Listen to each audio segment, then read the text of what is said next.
آج ایک بندہ چوری کرتا ہے، ڈاکے مارتا ہے، ظلم کرتا ہے، جور و تعدی کے بازار کو گرم رکھتا ہے، اپنی طاقت کے بل بوتے پر، اقتدار کے بل بوتے پر، اپنی اثر و رسوخ کے بل بوتے پر، اپنے منصب کے بل بوتے پر وہ کمزور کو دبا لیتا ہے، غریب کی گردن مروڑ دیتا ہے، غریب اس کے سامنے بات نہیں کر سکتا، اور ساری زندگی وہ ڈاکو، وہ چور، وہ بدماش، وہ غنڈا، وہ اشتہاری تنتناتا رہتا ہے، اور اس کو نہ کوئی عدالت پکڑتی ہے اور نہ قانون اس کی گرفت کر سکتا ہے، اور نہ بستی میں، محلے میں، گلی میں اس کے سامنے کوئی آواز اٹھا سکتا ہے،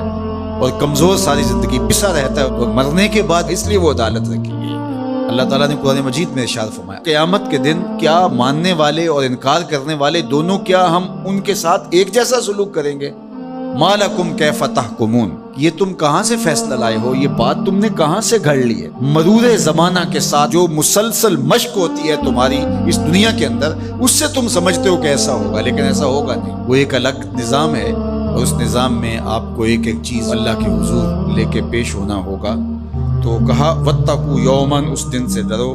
لا تجزی نفس عن نفس شیئا، کوئی جان کسی جان کی جزا نہیں بنے گی، کوئی جان کسی جان کا بدلہ نہیں بنے گی کہ اس جگہ مجھے رکھ لو۔ کوئی بننا بھی نہیں چاہے گا، اگر کوئی بنانا بھی چاہے تو کوئی بننا ہی نہیں چاہے گا۔ یوم یفر المرء من اخیہ وامہ وابیہ،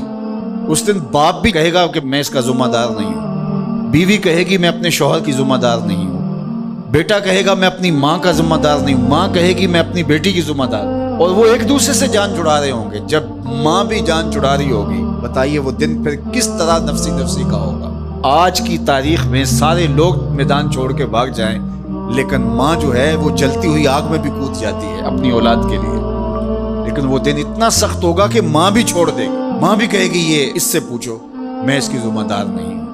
اللہ اکبر۔ تو کہا وہ دن آنے والا ہے، آج تم نے دنیا کے اس رویے سے اور اس طرز زندگی سے، اور جو تم زندگی گزارتے ہو اس سے تم نے یہ نتیجہ نکال لیا ہے کہ آخرت میں بھی ایسے ہی چلے گا، تو ایسے نہیں ہے۔ اور اگر آپ ناراض نہ ہوں، بعض اوقات خوش آمدی مریدین پیروں کو اس قدر کہتے ہیں کہ آپ تو بخشے ہوئے ہیں، آپ تو کامل ہیں، اور آپ تو پہنچے ہوئے ہیں، اور وہ سن سن کے بچپن سے جب آنکھ کھولتا ہے وہ شہزادہ آغوش مادر سے جب نکل کے وہ خانقاہ کے ماحول میں آتا ہے، تو وہ یہی سنتا ہے کہ یہ کوئی الگ مخلوق ہے، تو آہستہ آہستہ اس کی طبع کے اندر بھی یہ راسخ ہو جاتا ہے کہ مجھے تو کوئی پرسش نہیں ہوگی، میں تو شریعت سے، قانون سے، اخلاقیات سے مبرہ ہوں۔ ہم نے دیکھا ہے کہ پیروں کے بیٹے بالکل نوخیز بچے بوڑھے سفید داڑھیوں والوں کی تذلیل کر رہے ہوتے ہیں، اور ان کو غلاموں کی طرح سمجھ رہے ہوتے ہیں۔ ان کا خیال ہے کہ ہم ان کے اوپر جو ہے وہ کوئی حاکم بن کے آئیں۔ یہی سیاستدانوں کا حال ہے، یہی باقی طبقات کا حال ہے۔ تو وہ ماحول ایسا ان کو دیا جاتا ہے، اور وہ پھر آہستہ آہستہ یہ سمجھتے ہیں کہ ہم تو بخشے ہوئے ہیں،